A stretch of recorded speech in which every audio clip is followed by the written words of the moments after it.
नमस्कार, आप देख रहे हैं न्यूज़ 24। मैं हूं आप सभी के साथ विपनेश माथुर और सबसे पहले रुक कर लेते हैं यूपी की ब्रेकिंग न्यूज का। पहली बड़ी खबर, यूपी में सभी सीटों पर जीत का परचम लहराने के लिए बीजेपी की तैयारियां काफी तेज हो गई हैं। 2017 में हारी हुई सभी 84 विधानसभा सीट पर बीजेपी की पैनी नजर है। सीएम योगी और प्रदेश अध्यक्ष स्वतंत्र देव सिंह तैयारी कर रहे हैं, रणनीति बना रहे हैं नई। बता दें कि 2017 के चुनाव में बीजेपी को 84 सीटों पर हार का सामना करना पड़ा था। अब उन्हीं सीट पर प्रचार की जिम्मेदारी दिग्गज नेताओं को दी जा रही है। अशोक तिवारी इस पर ज्यादा जानकारी दे रहे हैं। तो अशोक तिवारी, बाकी की सीटें को लेकर आश्वस्त है बीजेपी, जो 84 सीट हारी थी उन पर फोकस होगा अब।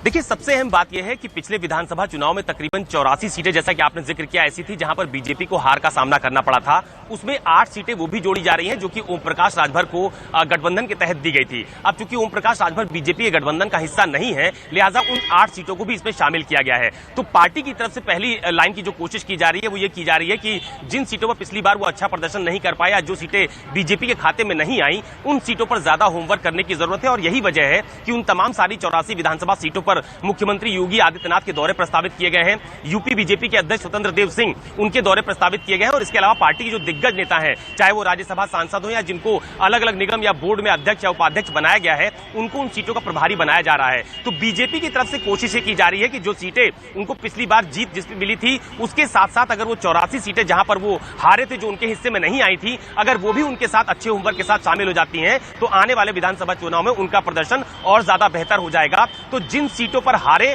उस पर ज्यादा ध्यान दिया जा रहा है, और जिन सीटों पर जीत हासिल हुई थी वहां पर भी होमवर्क किया जा रहा है। बीजेपी की तरफ से टिकटों को लेकर भी मंथन शुरू हो गया और ये कहा जा रहा है कि टिकाऊ और जिताऊ उम्मीदवारों को ही इस बार विधानसभा चुनाव में उम्मीदवारी दी जाएगी, उनको विधानसभा चुनाव में टिकट देकर बीजेपी चुनाव लड़वाएगी। तो अभी पहला फोकस हारी हुई सीटों पर किया जा रहा है, और जीती हुई सीटें जो बीजेपी के हिस्से में आई थी उस पर भी फिलहाल होमवर्क बीजेपी की तरफ से किया जा रहा है। अशोक, लौटते हैं आपके पास, आप बने रहें। दूसरी ब्रेकिंग न्यूज का रुख कर लेते हैं। यूपी में चुनावी तैयारियों को धार देने में जुटी हैं प्रियंका गांधी, और प्रियंका गांधी के लखनऊ दौरे का आज तीसरा दिन है। कांग्रेस कार्यालय प्रियंका का बैठकों का दौर जारी है। वहां पर आज बंजारा समाज के लोगों के साथ बैठक करेंगी प्रियंका गांधी। साथ ही कुछ डॉक्टर्स का डेलीगेशन भी प्रियंका गांधी से मुलाकात करेगा, और इस दौरान अजय लल्लू, आराधना मिश्रा भी मौजूद रहेंगे उनके साथ। इसके अलावा प्रियंका सभी राष्ट्रीय सचिवों से मुलाकात भी करेंगी।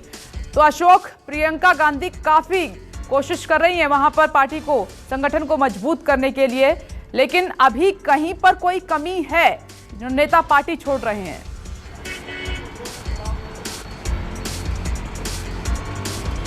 देखिए, सबसे अहम बात कांग्रेस के लिए उत्तर प्रदेश में यही है। आप देखिए कि अभी बीते दिनों ललितेश पति त्रिपाठी, जिसका जिक्र पहले भी मैंने किया था, वो कांग्रेस के बहुत पुराने और कद्दावर नेताओं में शुमार किए जाते हैं। उन्होंने पार्टी का दामन छोड़ दिया। अभी चर्चा ये भी हो रही है कि पश्चिमी उत्तर प्रदेश के एक मुस्लिम नेता, जो कि कांग्रेस में काफी अच्छे पद पर हैं और प्रियंका गांधी के बेहद नजदीक माने जाते हैं, उनकी भी कांग्रेस से नाराजगी सामने आई है। वो भी हो सकता है कि पार्टी जल्द ही छोड़ दे। उनकी दूसरे दल के नेताओं से बातचीत भी चल रही है। तो आज प्रियंका गांधी के दौरे का तीसरा दिन है। पिछले 2 दिनों तक वो कॉल हाउस, जो कि लखनऊ में मौजूद है, जो उनका स्थायी निवास भी बनाया गया है लखनऊ में दौरे के दौरान, वहां पर उन्होंने मैराथन बैठक की। और आज अभी इस वक्त वो कांग्रेस के जो यूपी मुख्यालय में ऑफिस है मॉल एवेन्यू में, वहां पर वो लगातार बैठकें कर रही हैं। अलग अलग नेताओं के साथ बैठक की जा रही है, क्योंकि सबसे ज्यादा मेहनत कांग्रेस को उत्तर प्रदेश में करने की जरूरत है, क्योंकि गठबंधन के तहत वो चुनावी मैदान में उतरने नहीं जा रहे हैं। इस बात का ऐलान यूपी कांग्रेस के तमाम सारे नेताओं की तरफ से किया गया है। तो अगर अकेले अपने बलबूते पर चुनाव लड़ना है तो पहले संगठन को चुस्त और दुरुस्त करना होगा, उम्मीदवारी तय करनी होगी, और जो मजबूत दावेदार होगा उसी के आधार पर कांग्रेस विधानसभा चुनाव के मैदान में उतरने की तैयारी कर रही है।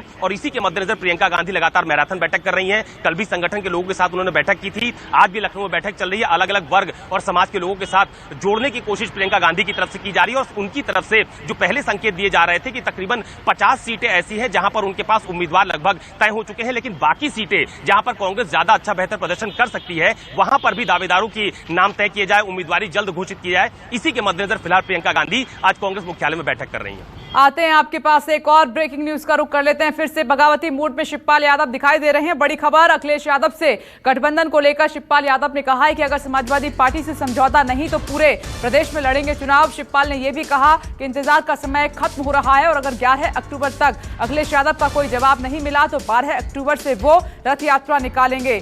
तो ये अशोक, एक बार फिर से बगावत कहां ले जाएगी समाजवादी पार्टी को?